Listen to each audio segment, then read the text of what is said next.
What's up, everyone? Welcome back to another video. Okay, so there's just been a crazy amount of violence in a lot of these cities, protesting, vandalism, all kinds of crazy stuff going on from coast to coast. 2020 has been a crazy year, to say the least.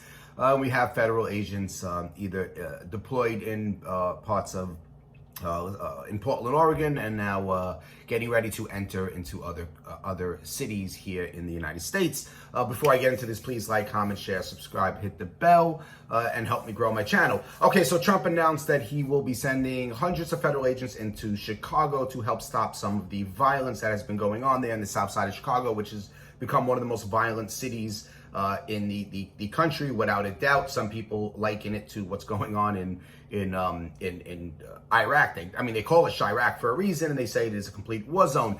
Now, this is after 15 people were shot at a funeral in Chicago, which is amazing. You're at a funeral to honor someone who was someone who is dead, someone who's passed away, and you're running for your life because there's a shooting in the middle of a funeral.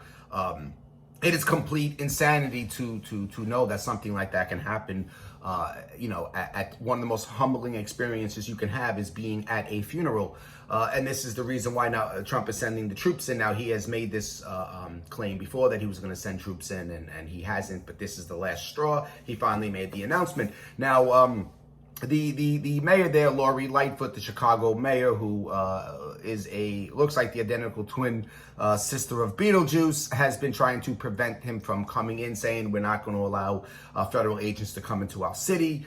We have this under control. Obviously, she doesn't. She was trying to push back against Trump. Obviously, she won't support him. Obviously, she doesn't like him.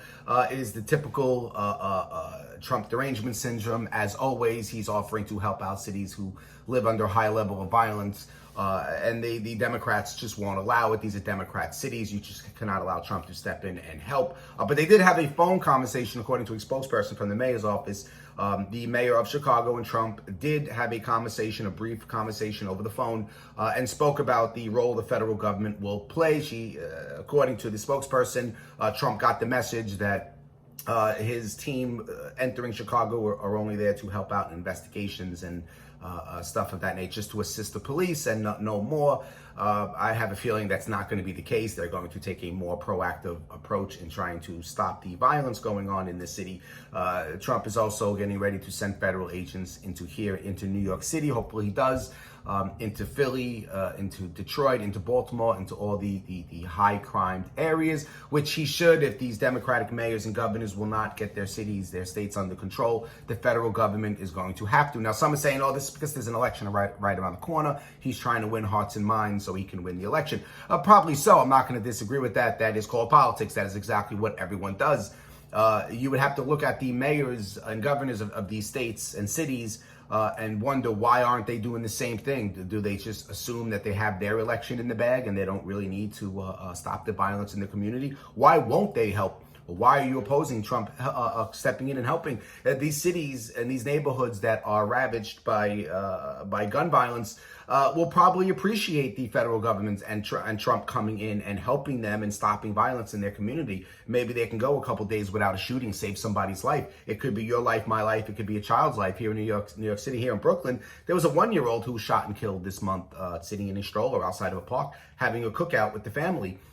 This is what people are afraid of. This is why most people don't want violence in their community. Trump sending federal agents in to assist the police departments and help bring a stop to the violence is not a bad thing. But of course, they have to take the opposite stance of Trump. That's just how they are. They hate Trump. Their Trump derangement syndrome is constantly acting up. They would rather watch the city burn in high level of violence and high level of death than to have Trump help them, or to work with Trump, or to try to stop the high level of crime. For some reason goes against their liberal doctrine. I just cannot understand exactly the way these people think.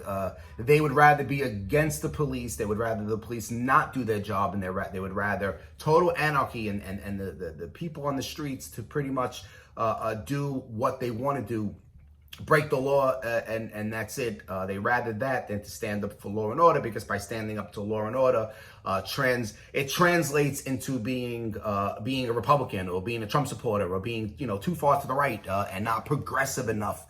So therefore, you have to allow chaos in your cities in order to be on the side of the people and get the votes you need. It is complete bizarro world that we live in today, folks. Really, really, really insane. So let's see what the future has. Thank you for tuning in, and I'll see you guys next time.